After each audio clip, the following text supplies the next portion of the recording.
Saudi আরবে অনেকগুলি update এসেছে। এটা প্রতি বছরই এসে থাকে।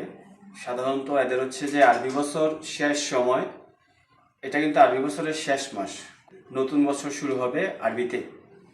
তাই সামনের বছর আমরা এটা বলতে পারি আর কি যে সামনের বছর, যদিও ইংরেজি বছরের শেষ মাস না, কিন্তু ইংরেজি বছরের এটা কি, এটা মে মাস, সামনে জুন মাস, অর্থাৎ আরবির নতুন বছর। জুন মাসটা পড়বে আরবির নতুন বছর। এই নতুন বছরে কিছু সিস্টেম ইমপ্লিমেন্ট হবে, এগুলি আমরা এখন বলতে পারতেছি না। কারণ হচ্ছে কি, আপনারা হয়তো বিভিন্ন মাধ্যমে অলরেডি আপডেটগুলি সম্পর্কে জেনেছেন, কিন্তু এগুলি কতটা কিভাবে সরকার ইমপ্লিমেন্ট করবে এটা আমরা এখনো বলতে পারতেছি না। এগুলি বিভিন্ন সংবাদ মাধ্যম, যেমন হচ্ছে যে সৌদি গ্যাজেট, বিভিন্ন প্ল্যাটফর্মে কিছু নোটিফিকেশন আকারে এইভাবে এসেছে। এগুলি ইমপ্লিমেন্টেশন হচ্ছে কিনা বা হবে কিনা, এগুলির কিছু ইঙ্গিত আলামত পাওয়া যাচ্ছে, এরকম বলতে পারেন। যেমন মেজর 4টা আপনার হচ্ছে যে আপডেট, যেমন হচ্ছে যে নিতাকাত সিস্টেম, সৌদিজেশন, ভিসা তুলতে গেলে নিতাকাত গ্রিন হতে হয়। এই বিষয়ে একটা আপডেটের বর্ণনা এসেছে সৌদি গ্যাজেটে। এবং 30শে জুনের পরে 3 মাস অর্থাৎ 90 দিনের ভিতরে আপনার কিউয়া বা কুয়াতে আপনার জব কন্ট্যাক্ট আপডেট আছে কিনা বা জব কন্ট্যাক্ট আছে কিনা, অ্যাক্টিভ আছে কিনা, এই বিষয়টি আপনার খেয়াল রাখতে হবে এই 90 দিনের ভিতরে। এরপরে যদি আপনার জব কন্ট্যাক্ট না থাকে তাহলে কি হবে? তাহলে অটো হুরুপ বা অটো খুরুজ এই ধরনের কিছু জানা যাচ্ছে যে এই ধরনের কিছু ঘটতে পারে।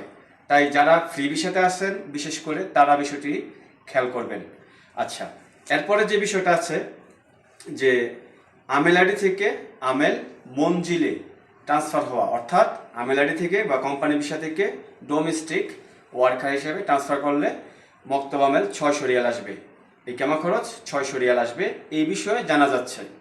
আচ্ছা, এটা প্রমোশন নাকি ডিমোশন এটা আমি আপনাদের হাতে ছেড়ে দিলাম, আপনারা বিবেচনা করবেন যে কোম্পানিতে এখানে সুযোগ সুবিধা বেশি নাকি আপনারা ডোমেস্টিক ওয়ার্কার হিসেবে কাজ করলে আপনারা সুযোগ সুবিধা বেশি পাবেন।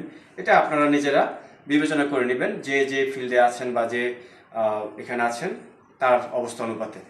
আচ্ছা, এরপরে যে বিষয়টা ইফাতে এটা লাগে কেন? এটা হচ্ছে যে 100 রিয়ালের মুক্তব আমেল নামানোর ক্ষেত্রে এটা লাগে। অলরেডি এই সিস্টেমটা স্টাক, অর্থাৎ ঠিকমতো কাজ করতেছে না, অনেকে এটাকে ইনএক্টিভও পাচ্ছে।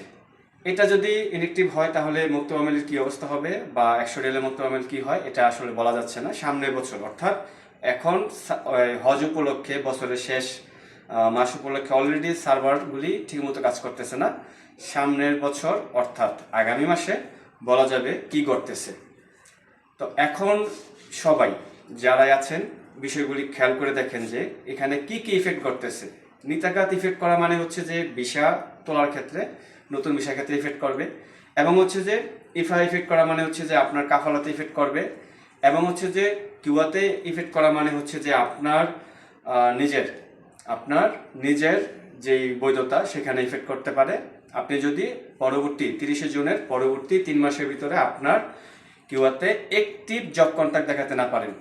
এবং এরপরে দেখেন যে ডোমেস্টিক ওয়ার্কার যে বিষয়টা, এটা আপনার উপরে, এটা আপনি যদি সুবিধাজনক মনে করেন আপনি কাফালা হবেন, বা ওইরকম দেখা গেছে আপনি জব পান সেক্ষেত্রে আপনি কাফালা হবেন, ইটস আপ টু ইউ। এটা সুবিধা অসুবিধা এটা আমি স্পেসিফিকলি বলতে পারবো না বা বলা উচিত না, কারণ এটা কারো ক্ষেত্রে সুবিধা হবে, কারো ক্ষেত্রে এটা ডিমোশনও হতে পারে।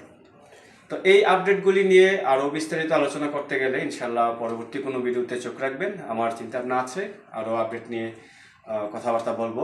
আপনারা যদি উৎসাহ দেন তাহলে ইনশাল্লাহ আমি আপডেটগুলি নিয়ে আলোচনা করতে স্বাচ্ছন্দ্য বোধ করব।